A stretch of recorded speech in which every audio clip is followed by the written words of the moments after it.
In the heart of a bitter, snow-laden forest, chains echo with the frosty chill. Picture, if you will, the Monkey King, once a vibrant symbol of power and freedom, now bound in frosty iron, a prisoner within a world of white. Born from a stone atop the mountain of flowers and fruit, he was no ordinary monkey. Gifted with the power of transformation, he could change his form into 72 different beings, from a tiny ant to a soaring bird. His agility and strength were unmatched, his spirit untamed. His tales of bravery and mischief echoed throughout the realm, enchanting all who heard them. The Monkey King, in his prime, held dominion over all monkeys and beasts. He lived in a palace of crystal beneath the mountain and ruled with a fair hand. No creature dared to cross him, for his staff, gifted by the Dragon King of the East Sea, held immense power. But his reign was not without challenge. He dared to defy the gods, the celestial beings who ruled the heavens. The Monkey King, in his audaciousness, proclaimed himself the great sage, equal of heaven, and this act of defiance sparked a war. His audacity intrigued the gods, his might challenged them.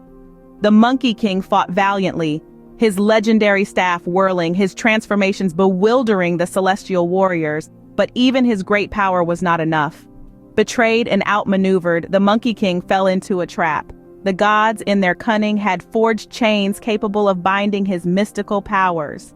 In the heart of the snowy forest, they captured him, and there he remains. His once vibrant spirit dimmed but not extinguished.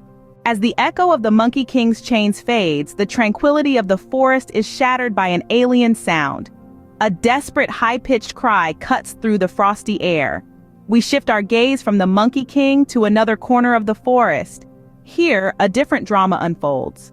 Picture a small monkey, eyes wide with fear, trapped within a crude cage. Its tiny body shivers, not from the cold but from sheer terror. The bars of the cage are cold and unyielding, a stark contrast to the freedom it is used to. The monkey's cries echo through the forest, a plea for help, for mercy. The grim silhouette of a hunter emerges, his cruel grin visible in the pale light. He holds a makeshift spit, ready to roast his captive prey. The hunter's eyes glint with anticipation, oblivious to the tragic plight of the creature. He approaches the cage, his laughter a chilling backdrop to the monkey's cries. But as he reaches out to seize his prey, a sudden gust of wind sweeps through the forest, causing the hunter to falter. The monkey seizes this moment, its cries growing louder, more desperate. It's a heartbreaking scene, a stark reminder of the cruelty nature sometimes harbors, a contrast to the tale of the once mighty Monkey King. Amidst the snowy forest, the stillness is broken by a subtle crunch of snow. A monk materializes from the white expanse in austere robes, his gaze a mirror of wisdom, and rests on the enchained figure of the Monkey King. A pang of sorrow hits him, seeing a once vibrant spirit chained and subdued. This monk, an embodiment of and empathy, is stirred by the Monkey King's predicament. He deliberately walks towards the bound figure, his pace slow and calculated. His hands shake minutely as they make contact with the frosty chains. A whispered prayer escapes his lips, a request for guidance, for courage. Gathering his resolve, he makes up his mind. In a display of raw compassion, the monk decides to liberate the Monkey King. His hands move swiftly, undoing the chains that imprison the Monkey King.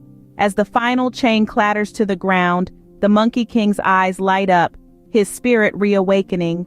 This act of mercy has altered the Monkey King's destiny. The monk, his task completed, steps back. A faint smile graces his lips, his eyes gleaming with optimism. With a parting nod, he vanishes into the snow-draped forest.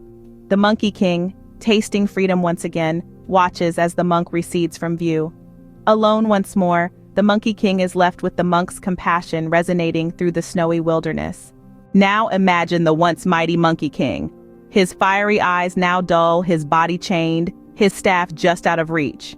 He is a king no more, a prisoner in the frost, the echo of his past glory a mere whisper in the wind.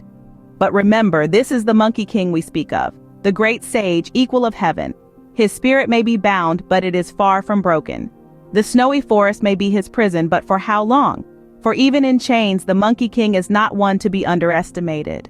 As the snow continues to fall, blanketing the forest in a sea of white, one question remains.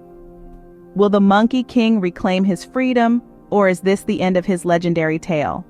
Only time will tell. Until then, the Monkey King waits, his fiery spirit burning beneath the frosty chains, the echo of his past glory a mere whisper in the wind. His fate hangs in the balance, a cliffhanger within the snowy forest. And so, we leave the Monkey King, for now,